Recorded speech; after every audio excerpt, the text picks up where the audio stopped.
Mais pep, quel match! Les gars, ça c'est le match de la saison. Lii c'est une finale Champions League. Lii pour man, comme ni ma leen ko waxee démb rek, c'est la finale avant la finale. Mais c'est incroyable. 5-4.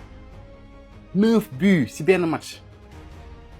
Mais c'est normal, c'est les deux meilleures équipes du monde actuellement. Paris Saint-Germain contre Bayern Munich. Mais gars yi franchement on s'est régalé tey. Quel match! Non sincèrement su ñuy wax soirée Champions League genre match yi ñoo tax ñuy wax quoi vraiment ñëpp a kontaan tey képp ku seetaan match bi kontaan nga si. Incroyable ñaari équipe yëpp franchement tey ils se sont donnés à fond quoi vraiment. Mais les gars Kvaratskhelia quel joueur! waa ji dafa amul géwél rek mais c'est le meilleur. Mais ça pop tey il a mis un doublé mais ay très beau but la dugal tey. Mais Michael Olise tamit incroyable quel joueur. Non actuellement c'est l'un des meilleurs joueurs du monde actuellement. Mais Ousmane Dembélé tamit gars yi mbaaru dafa bëgg jëlaat ballon d'or bu ren bi. En tout cas mu ngi si yoon bi il est juste incroyable. Voilà gars yi match aller la nag des na retour. En tout cas match bu tey bi neex na trop. Pour man c'est le match de la saison. C'est la finale avant la finale comme ni ma leen ko waxee woon démb. En tout cas match retour bi dina neex trop biir Allianz Arena. Est-ce que Bayern dina seetaan Paris ñëw caxatee ko biir dëkkam gaw moo ko de dina metti trop mais Paris équipe 10 na ay ñun suñu rëccoon dal si Paris mii. Quel match! ñun tey finale Ligue des Champions lañ doon seetaan ñu woon demi-finale de finale Ligue des Champions lañ doon seetaan lii mooy football gars yi football collectif la football gars yi équilibre la football efficacité la mais quel match maanaam tey match tey Paris Saint-Germain Bayern Munich 22 jours yëpp ku ci nekk lu nga war a def rek loolu nga doon def mais Harry Kane quel joueur Harry Kane non mais match bi neex na 5-4 imaginez 5-4 oh yaakaar naa ne match bi ay 6-6 lay jeexee que ay 7-7 quoi su jeexee wala non sincèrement du ma bett mais quel match gars yi match bi lépp ngay gis techniquement da ngay gis football mentalement physiquement da ngay gis football tout ce que vous voulez lépp loo bëgg a gis ci football rek soo waay jàppataan match bii nii nga seetaan mais quel match lii nii final la woon quoi du woon demi-finale non vraiment Paris Saint-Germain Bayern Munich quelle équipe non mais Harry Kane moom man waxaale moo xam non mais vraiment quel match Olise kon ndekete yow Olise yow mel ne sax ko ne mënul ci yow dara non vraiment c'est incroyable c'était incroyable ce soir ce match non match bi moom gars yi match Ligue des Champions bu mel ni dootuñu ko gaaw am billahi 22 jours yëpp masterclass non macha allah waaye match Ligue des Champions nii. ñun catalan yi bëggoon tase ak Paris Saint-Germain daaw finale Ligue des Champions dañ doon xaru ñii bu jàppoon Barça daf ñuy yàlla moo baax yàlla sax moo xam lan moo tax Atlético éliminé ñu. et imaginez Barça dem finale war a tase ak Bayern wala Paris Saint-Germain wooy football neex na Paris Saint-Germain quelle équipe la meilleure équipe du monde lii mësuma ko gis 2-2 match bi 2-2 la woon instant yi de Olise di commencé dinaa supporter Paris Saint-Germain tëjal leen ma ko nee leen ma fin match bi jeex na Olise pour moom ñu Bayern va faire du sale mais non accéléré la machine les émotions sensations fruition sama xol la sedd sama xol la fees. catalan yi mën nañ sant yàlla bu baax bañ qualifié wul demi-finale maanaam képp kuy catalan rek wala ngay merengue rek santal yàlla ba qualifié woo demi-finale Ligue des Champions. parce que man match bii ma gis nii non mais bu ñu qualifié woon dina gën a xam nga Bayern dóoroon nañu fi 8 mais match bii bu ñu qualifié woon ba pare jàppale wala nga war a dal ci benn Bayern heureusement Real Madrid xaw na moom dafa tenir mais match bi dama leen di wan dinguerie yi am ci match bi maanaam histoire yi amaat ci match bi. laa leen di woon benn par benn. Déjà c'est la première fois dans l'histoire de la Ligue des Champions en demi-finale 9 buts dugg ci benn match Paris Saint-Germain ak Bayern ñoo ko def 9 buts dans un match. En plus le Paris Saint-Germain n'avait plus encaissé 4 buts au Parc des Princes en compétition officielle depuis le 23 novembre 2006 le Paris Saint-Germain gëj a encaissé 4 buts en Ligue des Champions. Et puis Kvaratskhelia et Kylian Mbappé sont partis pour devenir les meilleurs buteurs de l'histoire du PSG en match à élimination directe en LDC. Mbappé 14 buts la am Ousmane Dembélé 10 Kvaratskhelia 10. match bi histoire yi si am yëpp en Ligue des Champions mënuma ko lim tellement que c'est nombreux mais man li ma gën a choqué mooy le but de Luis Diaz. Ça me rappelle le but de Neymar bal bu mu dugaloon noonu te mu wat défenseur bi mais xool leen Luis Diaz contrôle très serein ba pare jaxasee Marquinhos ba mu jaxasoo il a enroulé petit filet et c'est but. Kvaratskhelia aussi il est inarrêtable 15 goals assists en 14 matchs de la Ligue des Champions cette saison c'est juste sa compétition 14 matchs en Ligue des Champions mu am si 15 goals assists. Luis Diaz également moom tamit xam naa ne moo nekk le transfert bi Liverpool gën a regretter de toute sa vie actuellement il est à 10 buts et 7 passes décisives. excellent travail. Non mais quel joueur. Son match ça m'a impressionné. Également le duel de Michael Olise et Nuno Mendes. Madame Olise tay lek bu fi kenn ñew nan ma Olise tay Nuno Mendes daf ko def in pocket. Tay Olise lek rek manam bu efficace normalement non Olise dafa waroon dugal ay but. Ba paré il a malmené malaxé Nuno Mendes. Très franchement attaque bi ku mu tiitalul da nga qualifié wul en demi-finale. Très franchement imagine Barça waroon am attaque bi. Imagine Barça war na attaque ak suñu défense bi nga xam ne bloc bi day kawe non mais ça va être la croix et la bannière. neexul ba neexul mais match bi ku tardé match bi tu as tardé le match de ta vie. Non mais match bi moo dàq ci Ligue des Champions bi. Je vous attends dans les commentaires wax leen ma seen impression ci match bi. Le match du siècle. Salut les foot, j'espère que jàmm baax Paris Saint-Germain Bayern Munich demi-finale Ligue des Champions demi-finale allez sama début maa ngi doon wax que ni match bi ku ci pronostic yaa ngi wax lu la neex parce que dama gis ci ñaari équipe yoo xam ne niveau bi ñuy football c'est du très haut niveau gis ngeen ne équipe yi di wax ne dañuy bëgg gagner Ligue des Champions ñooñu seen niveau yëgguwul sax fii parce que ñoom ñaar dañoo yor li nga xam ne mooy collectif comparé ak ñi nga xam ne dañoo yor équipe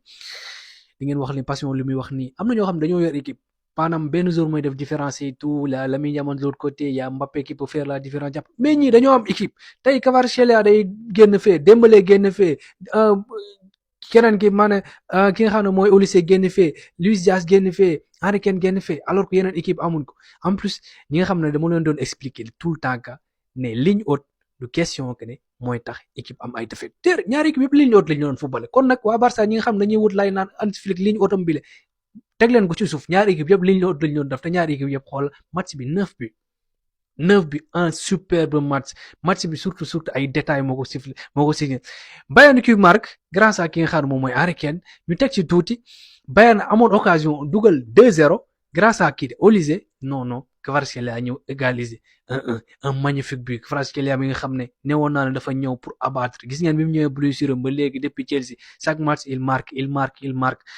Bayern amaat li nga xam ne mooy occasion amaat lii di 2-1 grâce à Olise bal bi dal ci poteau bi noonu non sur corner João Neves kii gën a gàtt ci terrain bi ñëw dugal lii di 2-1 bi ñu tegaat ci dara y a eu l'occasion du 2-2 ki nga xam ne moom mooy Olise ñëw dugal lii di deuxième but ñu yaakaar ne la match bi de mais non ñoom pareegun de match du siècle Dembélé qui marque un doublé magnifique il te fait un excellent match d'ailleurs sax moo jël lii homme du match Kvaratskhelia mi ñu yaakaar ne dafa am lii di blessure parce que mu ngi doon jàpp tànk ñëw dugal li nga xam ne mooy beneen bi en tout cas man je comprends rien ñu ne Bayern Munich 5-2 je pense que match bi jeex mais non Luis Diaz qui avait provoqué li nga xam ne moom mooy penalty bi très bien sifflé aussi mais aussi dinaa taxaw ci li nga xam ne mooy arbitrage bi d'après ki nga xam ne mooy Archivavard nee nañ ki nga xam ne mooy Luis Diaz moo teg tànkam par rapport ak lii nee na y avait pas penalty mais man bi ma gën a yéem mooy beneen bi mënuma comprendre chaque jour règlement par rapport ak may changé nee naa dañoo wax ne waaw bu bal bi fekkee dafa dal ci li nga xam ne moom mooy partie maanaam si yaramu jour bi dal ci loxo y a pas penalty tey ñu ñëw siffler ko penalty bu subaa tamit lan la ñuy wax non y avait penalty jàppal bàyyi boobu niñ ko tegee di côté ki nga xam ne mooy Luis Diaz qui marque le but Luis Diaz aussi qui a fait un très bon match Upamecano aussi qui marque le but li nga xam ne mooy indiwaat kii di Bayern Munich ci match bi Luis Diaz à la fin qui a très bien joué parce que arbitrage sax dafa ko siffler leen hors-jeu ñu ñëwaat lii di 5-4 dernière minute Paris Saint-Germain a très bien géré Neves Vitinha défense bi aussi Pacho ak kii di Marquinhos bien géré mais Nuno Mendes je te comprends duma ko wax dara si blessure la jógee nuruloon sax football match bi te Olise comme jàpp Olise kooku am ci wet bi doo nelaw Erasmus Malick Diouf vraiment ça va être compliqué mais en tout cas daal le Bayern a bien joué surtout score bi 5-4 benn but d'avance Paris Saint-Germain aussi il va aller ki nga xam ne mooy si Bayern Munich mais Paris Saint-Germain am na alme dafa am le joueurs yoo xam ne surtout les attaquants qui sont tellement rapides mën na leen noppal sax ci week-end il l'a fait l'autre fois kii di Bayern aussi va faire de même chose prépare lii di match en retour en tout cas daal c'était le match du siècle dans les commentaires maa ngi leen déglu. La ilaha illallah quel match de malade. Voilà maintenant nag match su Bayern ak Paris ça se joue toujours dans l'efficacité parce que c'est deux équipes yoo xamante ne duñ taxaw dañuy génn jouer ku ci nekk day chercher à marquer plus de buts que l'autre donc pour man ça va être un match ouvert un match boo xamante ne tey ça va être présent à voir et ku ci ëpp efficacité da ngay gagner match bi facilement. Neuer peut faire gagner le match au Bayern Munich mën neen ko perdre aussi Neuer et la défense du Bayern parce que il faut être solide te Bayern seen maillon faible mooy seen défense les deux axes centraux seen replacement dafay yéex les deux axes centraux danoo yéex ils n'ont pas assez de vitesse voilà et Neuer aussi dafa perdre des qualités yoo xamante. comme je vous l'ai dit ku ci gën a efficace yaa gagné sa morom parce que match bu ouvert lay doon te regardez un match ouvert kenn taxawul ay camp ku ci nekk dafa génn jouer utiliser atome parce que waxoon naa leen ko ñoom ñaar dañoo xaw a niroo jeu parce que ku ci nekk dafa mën transition rapide te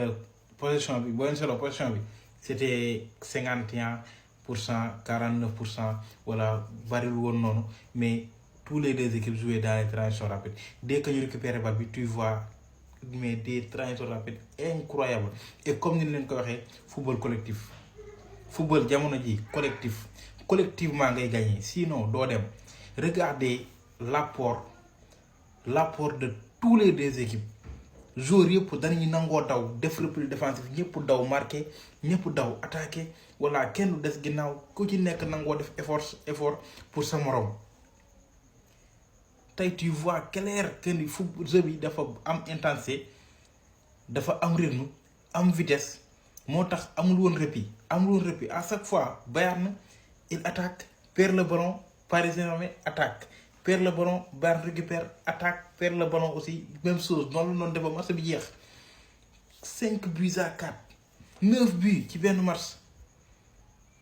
c'est ça le haut niveau football fi mu toll nii collectif la et ça se voit nettement que ni Real Madrid n'était pas prêt pour affronter nga xamante ne mooy Paris Saint-Germain si c'était Real Madrid je peux dire que day doon 5-0 wala benn 5-1 wala 5-2 parce que Bayern aussi n'a pas démérité parce que lu kii dugal Bayern récupéré waat ko lu kii dugal Bayern wan ko ni carrément moi aussi j'ai des armes pour marquer des buts offensivement je suis là lenn ay problème kon ma nga waxoon suba défensivement mooy problème Bayern et Paris aussi défensivement voilà moo xaw a gën a costaud mais voilà moom tamit défensivement c'est pas du tout incroyable et ça c'est vu parce que 9 buts quand même 5-4 wane na ko un match boo xamante ni quand même c'était assez solide des deux côtés c'était assez ouvert match boo xamante ni tey bari na but bari na intensité bari na rythme vitesse bi mu fi woon et les joueurs étaient efficaces c'est ce genre de rendez-vous moo tax ñu toog suñu kanam télé di seetaan vraiment c'est un match incroyable et le match retour va être très chaud.